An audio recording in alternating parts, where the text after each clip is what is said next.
it is bad news for the WNBA that she's not continuing to play. W thinks that they don't have to pay us more. Commissioner talked about us being able to make $700,000. That's not true at all. Diana Taurasi played in Russia and did not play in the WNBA. Right now, this is highly important news from the WNBA. Caitlyn Clark, one of the league's top players, has finally declared her incredible choice to leave the WNBA and pursue her career overseas.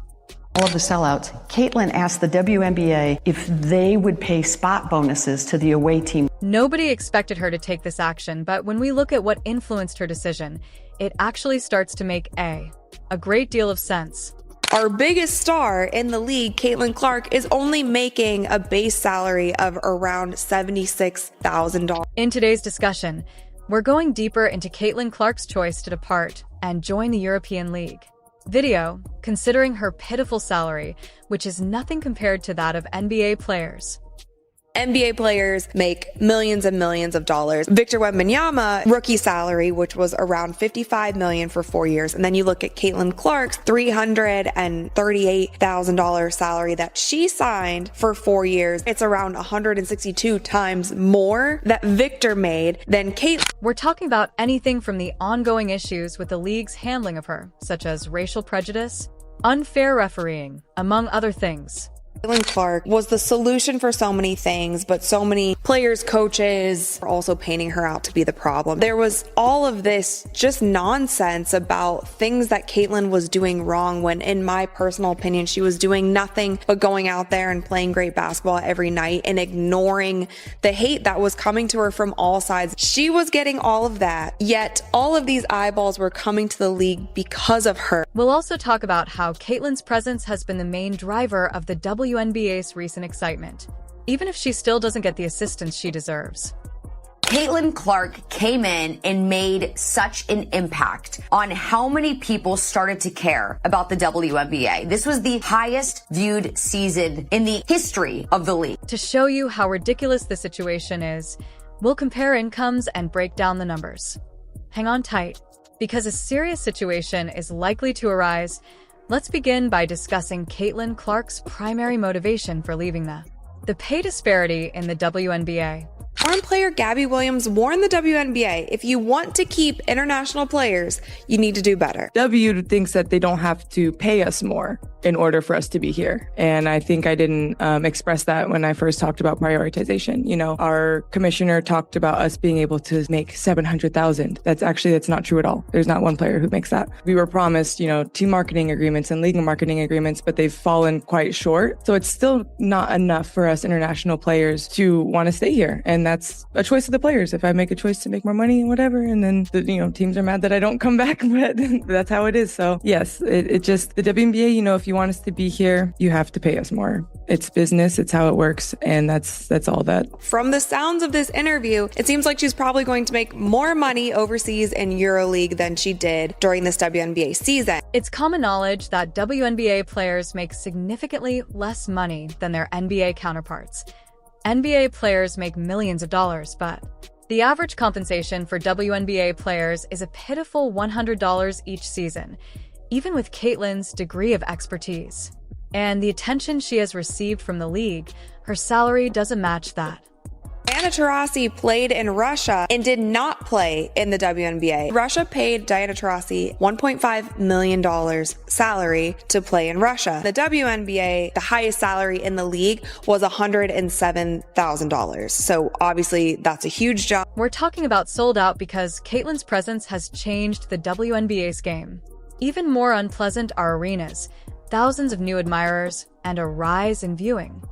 Highest paid player in the WNBA currently makes a little over $200,000 in salary. I don't know what the WNBA does with their marketing. The Fever's away games seemed like home games because of the large number of Caitlyn Clark supporters in the stands, but Caitlyn and other WNBA players are not getting paid for their hard work. Here's all you need to know about Caitlyn Clark. When we would go to away games, they always sold out. Unbelievable. So Atlanta would normally have 3,000, 4,000 people. Now they have 17,000 people, and they sold 1,000 standing room only tickets. So when we walked into the arena, people were on that third balcony looking down at the tops of our players' heads to watch. It's really hard to take in. After a few away games, and all of the sellouts, Caitlyn asked the WNBA if they would pay spot bonuses to the away team players. She said, wow, we're making all this new revenue, and I would like the away team to benefit from that. Could they get a spot bonus? So that's the heart of Caitlyn. While NBA players benefit from large salaries, WNBA players, like Caitlyn, who makes a lot of money, get paid comparatively little. Caitlyn went above and beyond to support her games after realizing how much money they were making. Obvious incentives for opposing players. However, such bonuses were not awarded according to the WNBA's existing CBA. Caitlyn is not the type to watch helplessly. Caitlyn's rookie salary is a little over $300,000 for 4 years, and that's all that she's going to make in the WNBA. Now, I feel like there could be a team overseas who would love to snatch Caitlyn Clark away from us and give her a crazy offer. I mean, Ice Cube was about to give her $5 million to play in less than 10 games in the Big. It's hardly surprising that Caitlyn is looking for a league where her talent may be adequately compensated in light of all of this. Players in the European League receive better treatment overall, larger earnings, and more respect. Caitlyn Clark is deserving of these things. It's not all about the money. It's about being valued for the contribution she's made, which the WNBA isn't currently offering. Money is there, and if these owners are smart with it, I could definitely see more WNBA players going overseas and possibly not return. The WNBA's racial dynamics throughout the season played a significant role in Caitlyn Clark's choice to leave the league. In addition to receiving harsh comments from fans, Caitlyn also had to cope with. She appeared to be unfairly singled out by coaches and players, and was still advocating for players on the other team to get bonuses because she saw the kind of money and eyeballs and viewership that all of this was generating. Despite her exceptional skills and achievements, she was often seen as the problem rather than a solution to the issues facing the league. This season has been nothing short of a mess. It has been so unprofessional, and they need to step it up, and they need to step it up quick. This brings us to an important point. The notion that bias is directed toward Caitlyn, it seems that referees favor. There have been several examples of Black players in the league being harshly punished while often ignoring fouls against them. Caitlyn and her teammates. Any player may find this unjust treatment disheartening, but it can be especially for someone who has been under scrutiny like Caitlyn.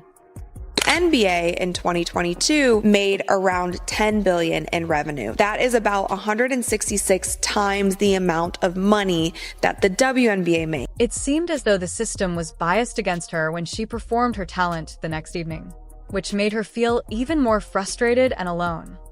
Caitlyn Clark is just such a class act. She was incredible, breaking all types of records, and that's something she was certainly proud of. We saw lots of smiles on the court. Caitlyn is the face right now, and that's also good. Like, she's selling out gyms, of course. Like, why would you hate against that? We saw dirty play after dirty play on Caitlyn Clark, and still, she just handled every single situation with the highest levels of dignity. Caitlyn wants to play somewhere else, so she may show off her abilities without having to worry about.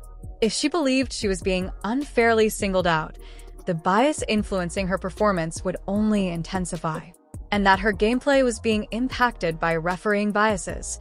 The messiness of the WNBA has been publicly discussed by players like Gabby Williams and amateurish ISM, emphasizing the turmoil and drama that characterized the season.